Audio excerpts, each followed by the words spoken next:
지난달 27일 선종한 정진석 추기경이 일생 강조한 가치, 바로 생명입니다.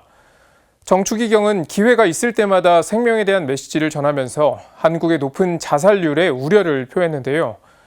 코로나19 발생 2년째로 접어들면서 2030 세대의 우울과 극단적 선택에 대한 생각이 커지고 있다는 조사 결과가 나왔습니다. 보도에 김형준 기자입니다. 고 정진석 추기경은 2005년 성탄 메시지를 통해 OECD 최고 수준인 국내 자살률을 지적하며 우려를 표했습니다. 우리나라의 지난해 자살률은 부끄럽게도 경제협력개발기구 국가 중 가장 높은 것으로 집계되었습니다.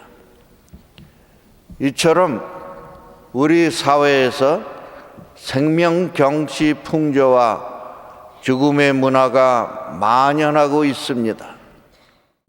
그로부터 16년이 흐른 지금도 상황은 다르지 않습니다. 2019년 한국의 자살률은 인구 10만 명당 26.9명으로 여전히 OECD 최고 수준입니다. 지난해부터는 코로나19가 덮치면서 우울과 극단적 선택에 대한 사람들의 생각도 증폭되고 있습니다. 보건복지부가 발표한 코로나19 국민 정신건강 실태조사 결과에 따르면 지난 1분기 국민들의 우울 평균 점수는 5.7점으로 2018년 대비 2배 이상 증가했습니다. 자살 생각 비율 또한 16.3%로 집계되며 꾸준히 오름세를 보이고 있습니다. 실제 자살률은 노년층에서 높게 나타나지만 우울 점수가 중간 이상인 우울 위험군과 자살 생각 비율이 가장 높은 세대는 청년 세대입니다. 20대의 우울 위험군 비율은 30%, 30대는 30.5%로 전 연령 가운데 가장 높게 나타났습니다.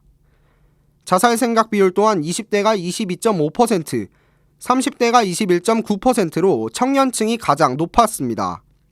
이들 세대 10명 가운데 1명 이상은 심리적 어려움을 대처하는 데 도움이 되는 사람이 없다고 답해 우려는 더 큽니다.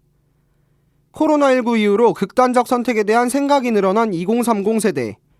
한마음 한몸 자살예방센터장 차바훈아 신부는 이를 소외로부터 일어난 현상이라고 진단했습니다. 자살률들이 조금씩 떨어졌지만은 유일하게 포인트가 올라갔던 게 바로 20대, 30대, 그중에서 특히 여성들이었습니다. 그 말인즉슨 우리 사회 안에서 이 20대, 30대 여성들이 소외를 당하고 있다는 것을 의미합니다.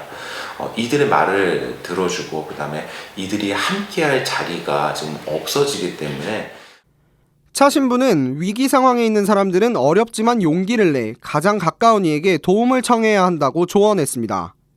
개인만의 일이 아닌 생명의 문제, 정 추기경의 생명 존중 정신을 다시 한번 생각하며 도움을 청하는 목소리에 응답해야 할 때입니다. 그들이 과연 그렇게 어려움에 내몰리고서 스스로 목숨을 끊었다고 한다면은 그것은 그들 개인만의 문제일 것인가, 가정만의 문제일 것인가? 아닙니다. 이것은 사회의 문제이고 우리가 함께 지켜나갈 생명을 지키지 못한 책임이 있습니다라고 분명히 말씀하실 거라고 저는 생각합니다. CPBC 김형준입니다.